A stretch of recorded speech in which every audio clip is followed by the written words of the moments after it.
Olá, amigos, olá, amigas. Meu nome é Felipe Mitre. Estamos aqui pelo curso aprovareonline.com.br e o meu objetivo é colaborar, de alguma forma, norteá-lo na aprovação da segunda etapa da OAB com ênfase em direito tributário.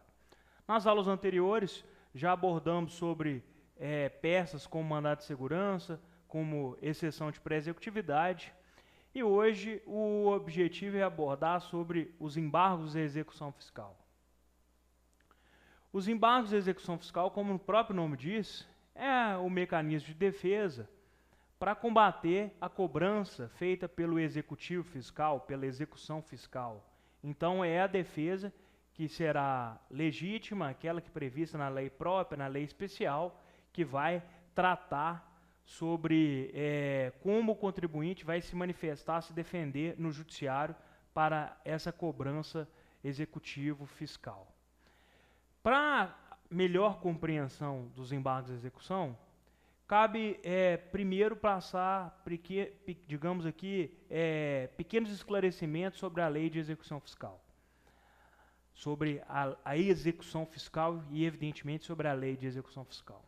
Primeiramente, a Lei de Execução Fiscal, a Lei 6.830 de 80, uma lei ordinária que trata sobre aspectos específicos para cobrança pelo fisco, pela Fazenda Pública Federal, Estadual e Municipal, de crédito tributário e de crédito não tributário. A Lei 6.830 é uma lei especial em que, desde o preâmbulo, desde os seus primeiros artigos, menciona da aplicação subsidiária do Código de Processo Civil.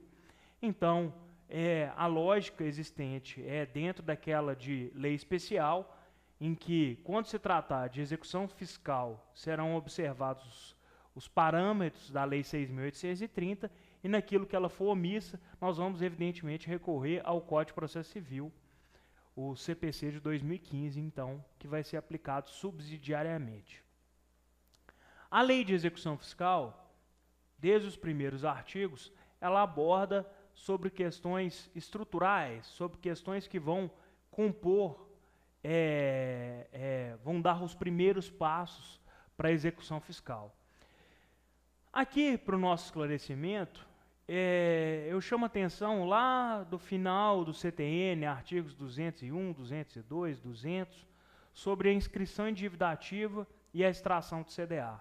Lembrando, constituído definitivamente o crédito tributário, vai haver uma possibilidade, uma chamada cobrança amigável, em que o crédito tributário o contribuinte vai ser intimado sobre a possibilidade de inscrição em dívida ativa caso ele não efetue o pagamento do crédito tributário.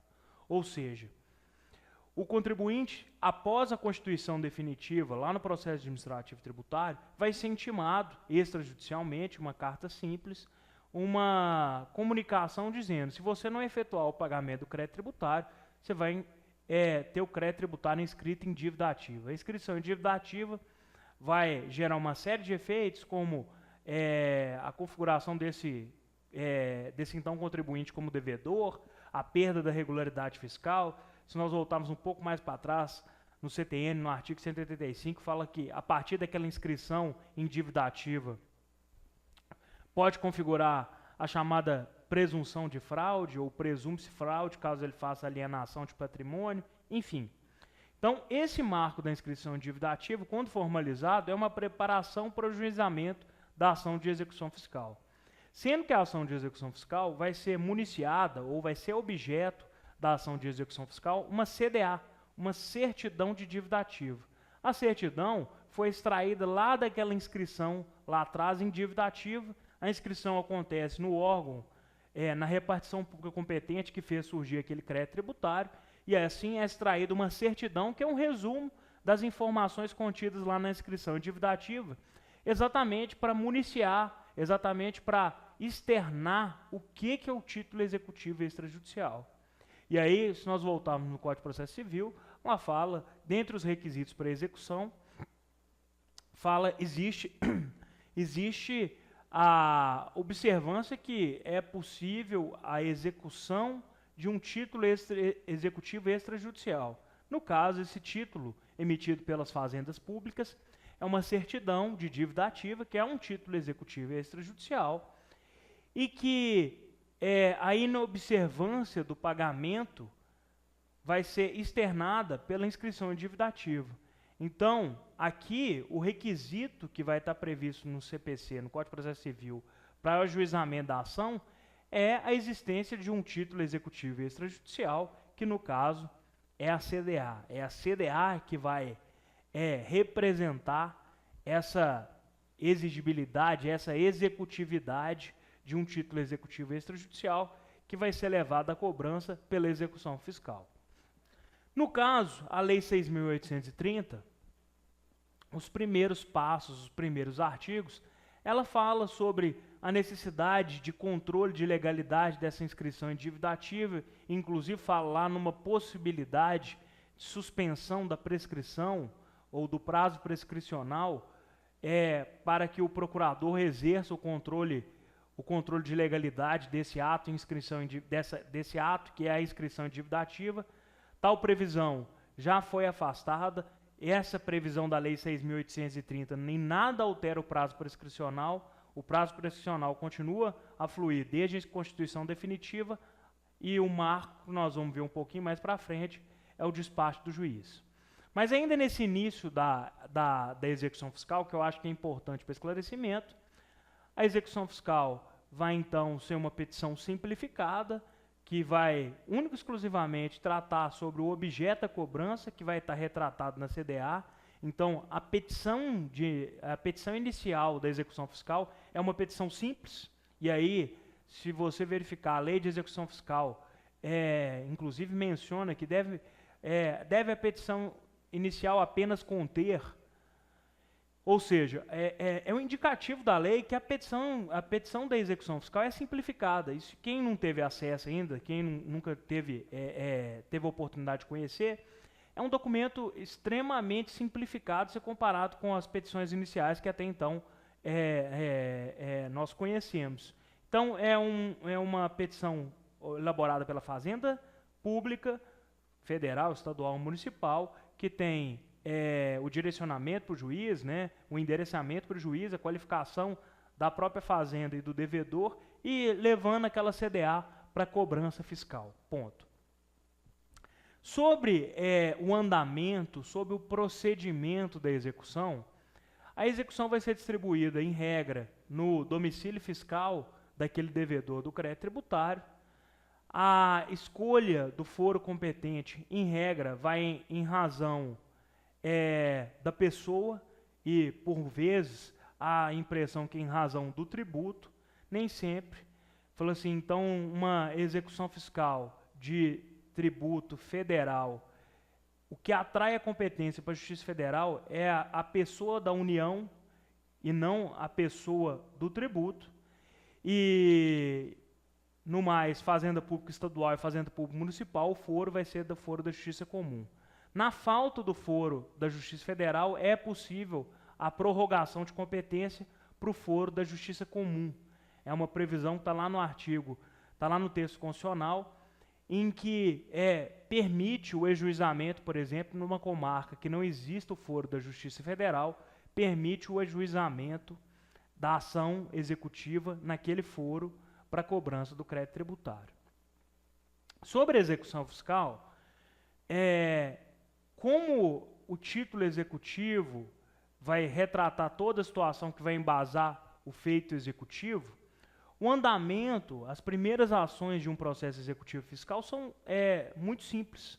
O juiz, ao despachar a petição inicial da execução fiscal, ele, única e exclusivamente, ordena a citação, seguindo o ritual, seguindo os procedimentos que são estipulados nessa lei especial, nessa Lei 6.830.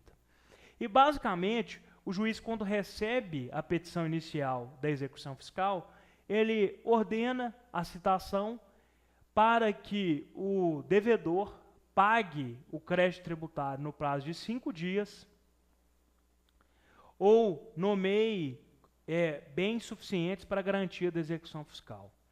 A execução fiscal, em todo momento, ela persegue a satisfação do crédito tributário. em todo momento, a execução visa a garantia do juízo.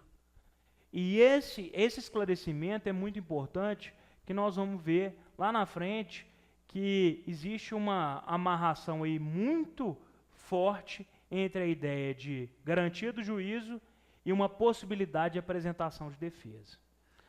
No momento anterior, ainda antes de adentrar sobre os embargos, essa citação vai ser uma citação que, em regra, vai ser para pagar ou nomear bens, em que o devedor tem a alternativa de garantir essa execução fiscal ou mesmo cumprir a ordem de pagamento. Caso, evidentemente, ele cumpra a ordem de pagamento, vai ter hipótese de extinção do crédito tributário, e aí, juntamente com o despacho inicial, vão ser fixados os honorários em prol da Fazenda Pública. Então ele tem que fazer o pagamento do crédito tributário na quantia atualizada, acrescido dos honorários para a Fazenda Pública. No mais, essa citação vai permitir que o contribuinte ou nomeie bens para penhora, ou que ele faça o pagamento, como eu já disse. Caso ele venha nomear bens para penhora, caso ele venha garantir a execução fiscal, ele pode ou fazer o depósito do montante integral, ele vai lá e faz o depósito da continha em dinheiro em sua totalidade, aquele valor que foi depositado vai ficar à disposição do juízo enquanto houver litígio, que vai ser com a abertura da futura defesa que vai ser apresentada. E aí já abre parêntese, é uma das hipóteses que a própria lei de execução fiscal prevê, que se o dinheiro for depositado integralmente, o contribuinte fica livre, depois de ter que atualizar aquele valor que foi depositado, seja em dinheiro, seja em juros. Então, fez o depósito da continha em dinheiro hoje, o valor é X. Se daqui a 10 anos, porventura, ele saia vencedor de uma ação que vai desconstituir aquela execução fiscal, aquele valor vai retornar para o contribuinte com atualização monetária e juros. Geralmente, lembrando, o crédito tributário, a grande maioria hoje, a União sempre, estados e municípios, a grande maioria, utilizam o índice de correção e juros, que é a Selic, e esse índice já amolda tanto a correção como os juros. Então, a Selic ela é calculada linearmente. Então, se o contribuinte foi lá, ajuizou uma ação, fez o depósito do montante integral em dinheiro, dali a 10 anos, caso ele saia vencedor, ele vai ter o acesso, ou ele vai receber aquele depósito que foi feito com atualização monetária e juros. Aí, no caso, com a Selic calculada. E, evidentemente, se porventura ele não vencer a ação, ele sai como perdedor, aquele depósito vai ser convertido em renda e vai extinguir o crédito tributário em sua totalidade. Então, ele não precisa de acrescer em juros ou correção monetária, porque está previsto na lei de execução fiscal que aquele depósito vai ser atualizado exatamente no índice que é utilizado pela Fazenda Pública para atualização e cobrança de juros do crédito tributário. As outras formas de garantia da execução fiscal são ainda a utilização do seguro fiança, do seguro garantia, desculpa, e da carta de fiança. A carta de fiança e o seguro garantia chama atenção para vocês, e aqui o arquivo que está disponível aí para vocês no site, caso vocês queiram acompanhar, e eu chamo aqui para fazer a leitura dele agora, muito cuidado, principalmente sobre a ideia de seguro garantia, que foi introduzido numa lei de 2014, então é relativamente uma situação nova e que ainda não foi cobrada em segunda etapa do OAB. Vamos lá comigo ao arquivo aqui que está disponível aí para vocês para acessar. Eu abordo sobre aspectos principais do embargo de execução e chamo atenção sobre as formas de garantia. E aí, chama atenção do artigo 7º, que trata, no inciso 2º, que penhora se não for paga a dívida nem garantida a execução por meio de depósito, fiança ou seguro garantia. Geralmente a expressão aqui é carta de fiança, ou que nada mais é que uma garantia bancária ofertada, contratada pelo contribuinte, e o seguro garantia, que é contratado também pelo contribuinte, que se revela como um contrato de seguro, em que a entidade seguradora, né, assume o dever de pagar o crédito tributário, caso o juízo assim o intime. Então, essas formas de garantia da execução estão aí no artigo 9º, que trata o seguinte: em garantia da execução, pelo valor da dívida, juros de mora e multa de mora e encargos indicados na certidão de dívida ativa, o executado poderá efetuar depósito em dinheiro à ordem do juízo em estabelecimento oficial de crédito, oferecer fiança bancária ou seguro-garantia, ou nomear bens a penhora, como também poderá indicar bens a penhora em nome de terceiro. Vejam aqui que a abordagem que foi feita do artigo 9º, volta aqui comigo, é que pode o contribuinte, além de fazer o depósito em dinheiro, garantir o juízo através do oferecimento de um seguro-garantia, de uma carta-fiança, ou mesmo dar bens em penhora. E aí, essas formas de seguro-garantia vão proporcionar um esclarecimento, daqui a pouco que eu vou fazer a leitura com vocês, do início da contagem de prazo para a defesa. Mas vamos lá, o que é o esclarecimento aqui, o que é o ponto aqui que é relevante, que nós precisamos de entender? A execução fiscal, ela persegue a satisfação do crédito tributário, e o contribuinte, por sua vez, ele tem a obrigatoriedade de garantir o juízo, de garantir a execução fiscal, caso ele queira apresentar defesa. Então, se o contribuinte quer apresentar defesa, e essa defesa são os embargos da execução fiscal, necessariamente ele tem que buscar essa garantia. Então, num possível enunciado de prova, se houver essa menção de garantia da execução, certamente a direção, o indicativo aí que existe, é sobre o oferecimento de embargos. Ou seja, se o juízo tiver garantido, pode o contribuinte apresentar a defesa para desconstituir o crédito tributário que é até então executado. Lembrando, a CDA, ela apresenta presunção de legalidade. Então, o contribuinte, para desconstituir a CDA, lembra lá no final, nos artigos 202, 203, 204 do CTN, aborda sobre aspectos da CDA. E lá trata que a CDA detém presunção de legalidade. Para desconstituir essa presunção, que é, no caso, contra o contribuinte, evidentemente esse contribuinte deverá assumir o ônus da prova e produzir prova para desconstituir essa CDA.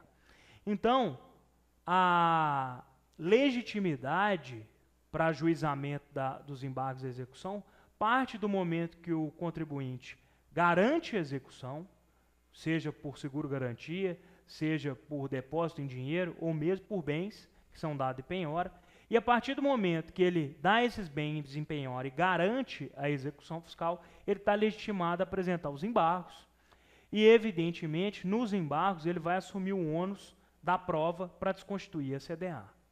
Então, aqui nesse momento, é muito importante a compreensão que, para o contribuinte apresentar os embargos, ele precisa de garantir esses embargos.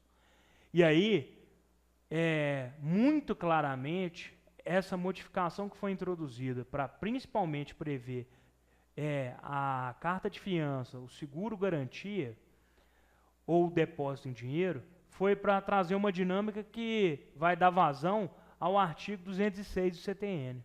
Que o 206 prevê que, tanto nas hipóteses de suspensão de exigibilidade como na de penhora ou de garantia da execução fiscal, o contribuinte tem o direito à regularidade fiscal. Então vamos lá, o raciocínio é o seguinte, olhem comigo, caminhem comigo. Se o contribuinte for alvo de uma execução fiscal e ele garantir essa execução fiscal, aquela garantia vai autorizar ele a apresentar uma defesa que vai chamar embargos de execução. Além disso, garantindo a execução fiscal por penhora de bens, durante a tramitação do processo de defesa dos embargos, ele vai manter a regularidade fiscal. E aí, essa forma de garantia da execução fiscal vai autorizar que ele pleiteie perante o fisco, perante a Fazenda Pública, a chamada certidão positiva de débito com efeito de negativo, 206 do CTN. E aí, não custa lembrar, o 205 trata sobre a certidão negativa de débito, o 206 trata sobre a certidão positiva de débito com efeito de negativo. Então, o contribuinte, quando ele apresenta a garantia da execução, ele visualiza a apresentação dos embargos da execução e, evidentemente, ele já imagina que se esses embargos vão durar alguns anos de tramitação, durante todos os anos de tramitação, ele vai ter direito a essa certidão de regularidade fiscal. Essa certidão de regularidade fiscal é importantíssima. Então, aí, num possível cenário de enunciado, durante a defesa e a execução fiscal, ele quer manter a regularidade fiscal porque ele participa de licitação. Ótimo. A certeza que quando você apresenta a garantia, seja qualquer uma dessas garantias que estão aqui listadas, ele faz jus a essa certidão positiva de débito com efeito de negativa, que vai garantir os mesmos direitos que uma CND, que uma certidão negativa de débito garante. Então, aquele que é adimplente com crédito tributário, esse que conseguiu a certidão positiva com efeito de negativa, a certidão positiva de débito com efeito de negativa, ele vai ter os mesmos direitos que aquele também que pagou todos os seus créditos tributários. Estrategicamente, para o interesse do seu cliente, no caso, para responder o enunciado de uma possível indagação, é extraordinário, porque durante 5, 6, 10 anos, tramitando os embargos de execução, tramitando a defesa da execução fiscal, ele vai ter a certeza que ele vai manter a regularidade fiscal, ele pode ir lá fazer empréstimo com o banco público, ele pode participar de licitação, ele pode fazer cumprir uma obrigação de um contrato administrativo de manter a regularidade fiscal, enfim. Aquilo ali vai proporcionar que ele tenha todos os direitos que são necessários para o empresário enquanto estiver discutindo esses embargos de execução. Então, nesse momento, o esclarecimento que nós alcançamos é que o processo de execução, seja por meio de penhora de bens, seja por meio de seguro-garantia, seja por meio de seguro-fiança, de carta de fiança, seja por meio de depósito em montante integral, depósito em dinheiro, o contribuinte vai garantir a execução fiscal e aí, por outro lado, ele vai se legitimar a propor os embargos de execução. Os embargos de execução, então, surgem como um mecanismo para ele apresentar a defesa daquele feito executivo fiscal. Os embargos de execução vão ser vai ser a defesa apropriada para combater e desconstituir aquela execução fiscal que até então foi ajuizada. E a grande distinção aqui desse jogo entre embargos e execução, e principalmente com a peça que nós já vimos na aula anterior, exceção de pré-executividade, está muito bem esclarecida. Na exceção de pré-executividade, eu falei com vocês que não era necessária a garantia do juízo. Aqui, eu já esclareci para vocês o seguinte: na execução fiscal só é possível apresentar os embargos se houver a garantia do juízo. E aí, sem a garantia do juízo, não é possível apresentar os embargos. E qual que vai ser a outra diferença crucial? Falou assim, se você é objeto se você é alvo de uma execução, você vai ter um cenário estreito da exceção de pré-executividade. A exceção de pré-executividade vai permitir única e exclusivamente que você que faça o questionamento com relação a matérias de ordem pública. Já nos embargos, nós vamos ver que os nossos horizontes são maiores. Os embargos já é uma defesa mais completa, é uma defesa que vai permitir uma ampliação de todo o debate que o contribuinte vai ter que exercer para desconstituir aquela CDA, para desconstituir aquela presunção que até então milita contra o contribuinte, que ele é devedor do crédito tributário. Nós vamos encerrar essa aula e vamos continuar o esclarecimento sobre embargos e execução fiscal, para nós aprofundarmos um pouco mais nesses aspectos teóricos e depois alcançar a elaboração da peça, seja no esqueleto, seja colocando a mão na massa sobre a peça em si, como ela deve ser feita. No mais, meu nome é Felipe Mitre E falo aqui do Aprovário Online e retornamos já já com outra aula de embargos e execução. Um abraço, sucesso.